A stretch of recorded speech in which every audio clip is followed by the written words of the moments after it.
1000, यानी कि 16,000 रानियों के 1,000 पुत्र हुए। तो 16,108 रानियों के कितने पुत्र हुए जोड़ो। पूरा गांव बस गया। और जब गांव बसा तो कृष्ण के बच्चों ने मदिरा पीना प्रारंभ कर दिया। क्या कर दिया? कृष्ण के बच्चों ने मदिरा पीना प्रारंभ कर दिया और संत की परीक्षा लेना प्रारंभ कर दी है। संत की परीक्षा ली। परीक्षा कैसे ली? एक लड़के को साड़ी पहनाई, पेट पे कड़ाई बांधी और संत से पूछा कि बता इसके पेट से क्या होगा।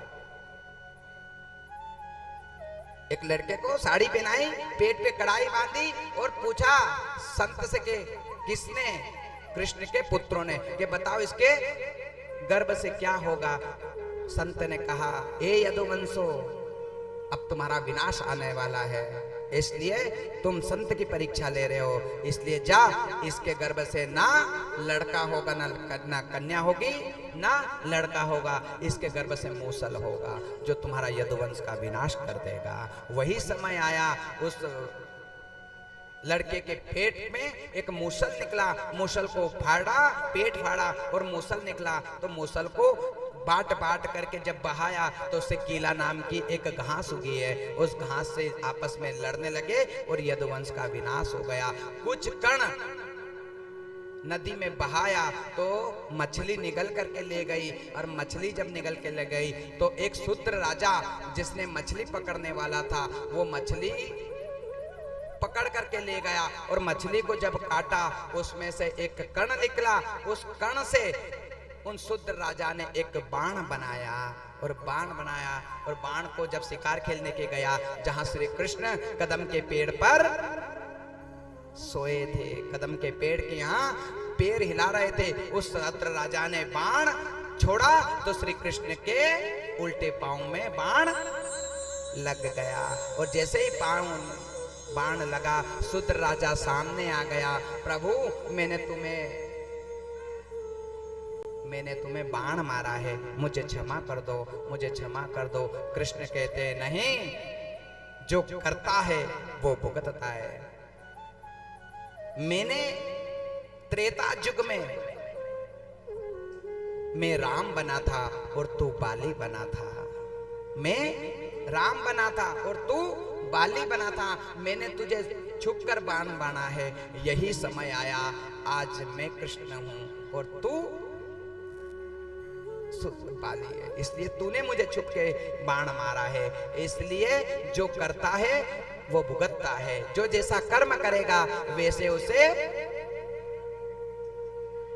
जो जैसा कर्म करेगा उसे ऐसी उसे मुक्ति मिलेगी। समय सबका आता है, समुद्र भरा होता है तो मछली चींटी को खाती है और समुद्र खाली हो जाता है तो चींटी मछली को खाती है। जैसा जो कर्म करेगा उसे फल मिलेगा। उद्धव आए हैं, कन्हैया चलो विमान, चलो रथ में बैठ जाओ। वो कन्हैया ने कहा, नहीं उद्धव, मैं अब रथ में नहीं बैठूंगा, अब मैं अपनी लीलाओं को पूर्ण करते हुए अब मैं वैकुंठ चला जाऊंगा, मैं वैकुंठ जाऊंगा, मैं रथ पे नहीं। उद्धव, द्वारका वालों से कहना कि आज से 3 दिन बाद मैंने जो द्वारका बसाई है वो मेरे साथ में ले जाऊंगा, मैंने जितने भी लीलाएं की है वो मेरे साथ में ले जाऊंगा। प्रभु तुम चले जाओगे तो कहाँ विराजमान होगे, ये तो बता जाओ, कहाँ जाओ कि मेरा स्थान, मैं तो लीला करके चला जाऊंगा लेकिन मेरा स्थान कहाँ होगा। कलयुग के अंदर श्रीधाम वृंदावन में मैं साक्षात घूमता रहूंगा, वहां मेरा वास होगा। तीसरा स्थान, भक्त के हृदय में मैं विराजमान होऊंगा। और साक्षात अगर दर्शन चाहिए और साक्षात कलंक के अवतार और कृष्ण का दर्शन चाहिए तो श्रीमद् भागवत की पोथी के अंदर और जो व्यासपीठ पर जो बैठेगा उसके हृदय में मैं कृष्ण के स्वरूप ही बैठूंगा। आज आशीर्वाद दिया है विमानस्य विमानः, जैसे ही विमान आया और मृदंग शंख बजी है, विमान आकर के मेरे कन्हैया विमान में बैठ करके और पूरी द्वारका जो बसाई है, अपनी द्वारका अपनी लीलाओं को जो लीला की है वो पूर्ण करते हुए, और विमानस्य विमानः श्रीमद् भागवत कथा ने जो करवाई है उनके सारे पितरों को विमान में बिठा करके मेरे ठाकुर जी विमान में ले गए।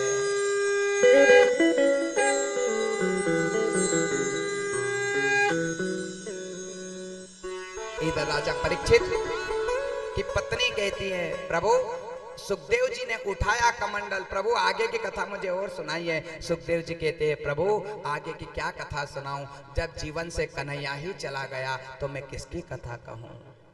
आज सुखदेव जी ने भी कमंडल उठाया और कमंडल उठा करके जाने लगे। ए राजा परीक्षित, तुझे संत का श्राप लगा है, आज से 7वें दिन बाद तेरी मृत्यु होगी, ये श्राप लगा था।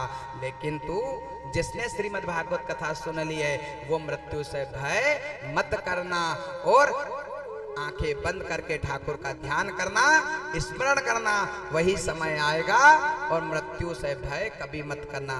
और राजा परीक्षित, तुझे संत का श्राप लगा है तो नाग आएगा और तुझे ढस करके चला जाएगा, तो चिंता मत करना, विमान लेने के लिए मेरा प्रभु तुझे साक्षात आएगा। वही समय आया और सुखदेव जी जैसे ही जाने लगे, आज नाग देवता उफान में आए हैं और नाग देवता तुरंत क्रोध भरभुटी उफान ली है। राजा परीक्षित के प्रहार करने के लिए नागदेव दौड़े हैं, परिक्रमा लगाई है।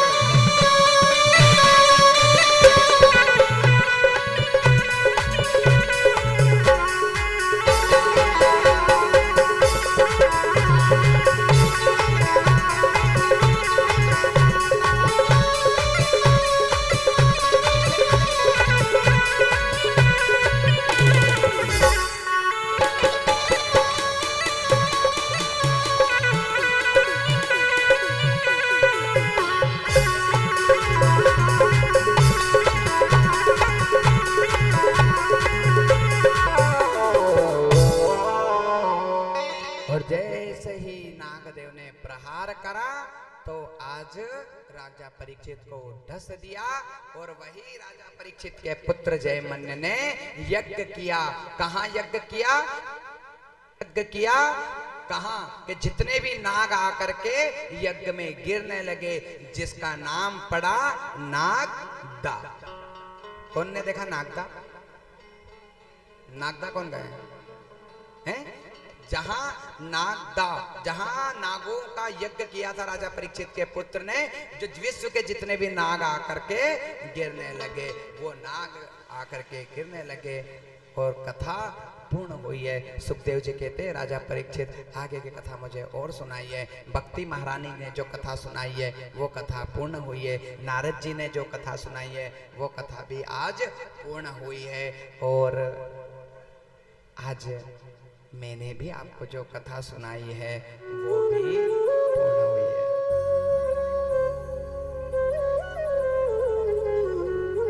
अब हे मात्र शक्तियों, मुझे तो कथा कहना भी नहीं आता है। बताओ, कथा कहना आता है? जोर से बोलो, कथा कहना आता है? मुझे तो कथा करना भी नहीं आता है। लेकिन हे मात्र शक्तियां, 7 दिन में मैंने आपको मेरी वाणी से जो भी आपको टूटी जो भी कथा अमृतपान करवाया है, मुझसे तो बहुत बड़े बड़े प्रवक्ता हैं, लेकिन मुझे तो कथा कहना भी नहीं आता। और मेरी काकियां, मेरी भाभियां, मेरी मातृ शक्तियां कितनी शांति स्वभाव की है। मैंने उनसे कह दिया कि ओ काकी शांत बैठ जाओ, शांत बैठ जाए। मैंने कहा कि ये कर लो तो वो कर ले। हैं? पता है बात तो सकती हो। आज मुझे 7 दिन हो गए, मैंने मेरी माँ से बात नहीं करी।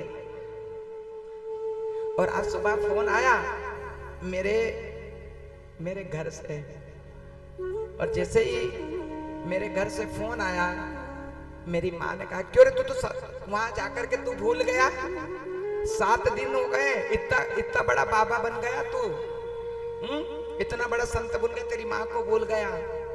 मैंने मेरी माँ से कहा, मेरी माँ मैं बाबा जोगी तो नहीं बना, लेकिन जिस गांव में जगदीशपुर में मैंने जहां कथा कर रहा हूं, इतनी सुंदर मेरी माँ मिल गई है कि तेरी याद ही नहीं आ रही है।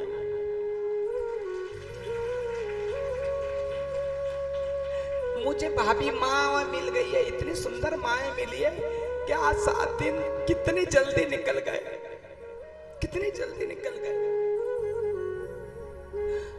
आया था मैं तो अकेला, लेकिन झमेला मेरे साथ हो गया। आया था तो कोई नहीं, मेरे साथ कोई नहीं, सिर्फ हमारा शिष्य। शिष्य की क्या कहूं, वो तो मेरा बेटा ही है। बेटा क्या कहो, अनुराग। एक बार कही कि गुरुजी एक बार मेरे गांव में आओ, मेरा गांव इतना अच्छा है, इतना अच्छा है, एक बार आके तो देखो,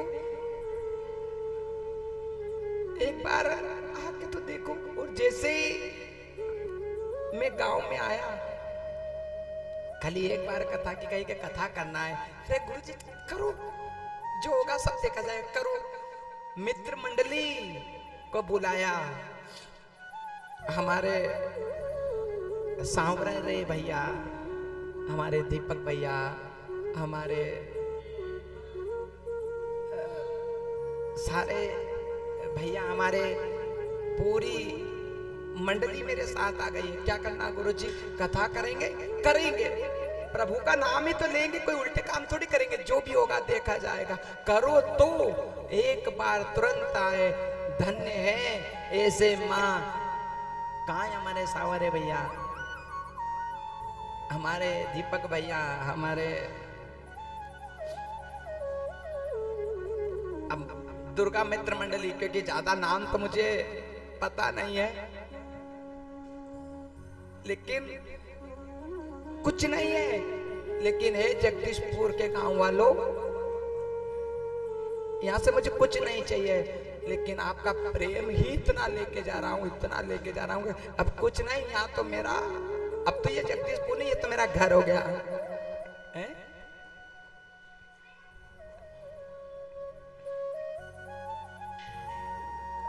हमारे अनुराग, धन्य है उनकी माँ, जो रात को 2-2 बजे तक जगती है। काहे के लिए, गुरुजी आएंगे भोजन करेंगे, गुरुजी आएंगे भोजन करेंगे। भोजन करना, वो सामान करना, कहाँ से क्या करना, क्या से कहा, भैया आ जाओ, भैया आ जाओ, भैया आ जाओ, भैया आओ। धन्य है ऐसी माँ, धन्य है ऐसे बालक, जिस बालक को इन्होंने जन्म दिया, बचपन से धोती पहनाई है। या मेरे साथ जो बटुक ब्राह्मण चल रहा है, धन्य है ऐसी माँ।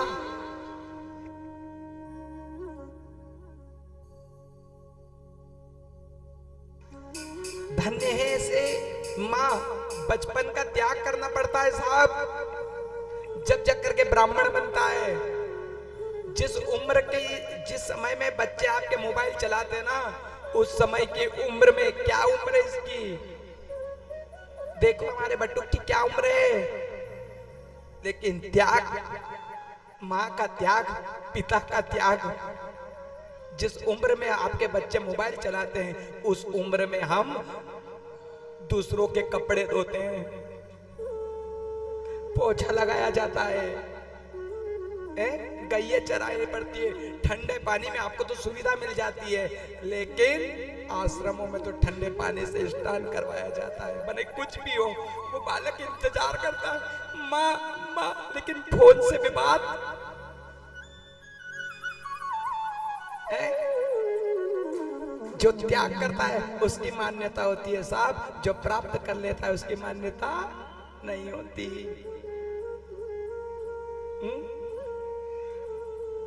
एक बार हमारे नवदुर्गा मंडल के लिए जोरदार तालियां बजाए जिन्होंने श्रीमद् भागवत कथा करवाई है। हमारे सावरिया भैया, हमारे दीपक भैया, हमारे लड्डू भैया, एक और इनके लिए जोरदार तालियां बजाए जिन्होंने आपको श्रीमद् भागवत कथा का श्रवण करवाया। धन्य है हमारे गांव के पंडित जी, अनुराग के पापा। पूजा करने की कहे, लेकिन गुरुजी अभी मुझे दूसरे गांव में पूजा करना जाना है, क्योंकि वहां की भी मर्यादा निभाना है। गांव की भी मर्यादा निभाना, दूसरों की गांव की भी मर्यादा निभाना, उस मर्यादाओं को बंधन से तोड़ करके प्रभु के साथ बैठना और हमारा ध्यान रखना। कितनी मंडली चलती है साहब, कितनी मंडली चलती है? 12 से 13 जना चलते हैं। 13 जनों का भोजन करना, पालन करना, 10 दिन तक। छोटा सा मकान है, लेकिन मेरा ठाकुर इतना बड़ा बना दे, इतना बड़ा बना दे कि मेरी जिंदगी की जितनी भी खुशहाली है, सारी खुशहाली हमारे नवदुर्गा मंडल की गोदी में डाल दे। जितनी भी खुशहाली है मेरे जगदीशपुर के गांव वासियों की गोदी में डाल दे।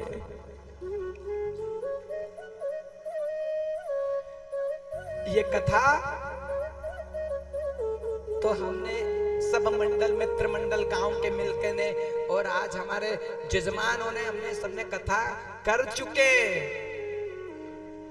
लेकिन ये कथा जगदीशपुर के नाम से आप जब भी ये कथा निकालेंगे, ये कथा अमर हो गई है। इस कथा को लाइव प्रसारण दिखाने वाले हमारे तीनों भाइयों के लिए एक जोरदार तालियां, जिन्होंने इस कैमरे में आपको अद्भुत कैद करके चले गए। दिव्य लोक टीवी के माध्यम से, जागृति भक्ति चैनल के माध्यम से जो आपको दिखा रहे, एक बार जोरदार इनके लिए तालियां। अब मेरी आवाज मैं तो उठाना चाहता हूं, लेकिन मेरी आवाज आप तक पहुंच जाए, वो कैसे पहुंच जाए? एक बार रात को फोन लगाया हमारे भैया जो टोपी लगाए हैं, गोलू भैया, हमारे भैया। एक बार जोरदार तालियां। गुरुजी चिंता मत करो, अभी हाल आता हूं मैं। पूरा काल छोड़ करके, गांव में कार्यक्रम था, परिवार में विवाह था, सब कुछ छोड़ करके तुरंत आकर के बैठ गए एक फोन पर। हमारे भैया के लिए एक बार जोरदार तालियां बजाए, जो मेरी आवाज वहां तक आपको मेरी सुंदर, देखो मेरे गले में तो बेरू बैठा है, कंठ में तो शारदा हमारे संदीप भैया के बेटी है, हमारे सुनील भैया, हमारे बेंजो पे हमारे नरेन भैया, और ढोलक पे हमारे भैया। अब भैया क्या, यह तो मेरा पूरा परिवार है, और ये पूरा परिवार, मैं यही चाहता हूँ कि मेरा पूरा परिवार एक बंधन में हमेशा हर वक्त बनते रहे, हर वक्त। ये मेरी मंडली गुरुजी जैसा कहेंगे वैसा हो जाएगा। मंदिर में गए, भजन हो गुरुजी, यहाँ करना हो गुरुजी। ये मेरे शिष्य नहीं, ये तो मेरा परिवार है, मेरा भाई है। वो पूरी मंडली को ले जाने वाली, पूरी मंडली को ले जाने वाली जागृति भक्ति चैनल हमारे लिए एक बार जोरदार तालियां। गिराज को उठाने वाले तो कन्हैया है, लेकिन साथ में डंडा लगाने वाले लोग हैं। लेकिन पूरे जब इंद्र बारिश करता है, जितना भी कार्य संभालने वाले हमारी जागृति सेवा संस्था, इनके लिए भी एक बार जोरदार तालियां। कितनी सुंदर झांकी आए थे, कितने सुंदर। हमारे बटुक महाराज के लिए जोरदार तालियां। और जो 7 दिन तक हम आपको कथा सुना रहे हैं, मेरे लिए तो नहीं, लेकिन 7 दिन तक हमें जो झेल रहे हैं आप लोग, एक बार हमारी मातृ शक्तियों के लिए जोरदार तालियां। अब मैं आपको क्या कह सकता हूं, लेकिन मैं आपसे एक दक्षिणा मांग रहा हूं। बोलो, दक्षिणा दोगी? जोर से बोलो। अगली बार जब भी कथा होवे तो हे मातृ शक्ति, इससे 8 गुना होना चाहिए।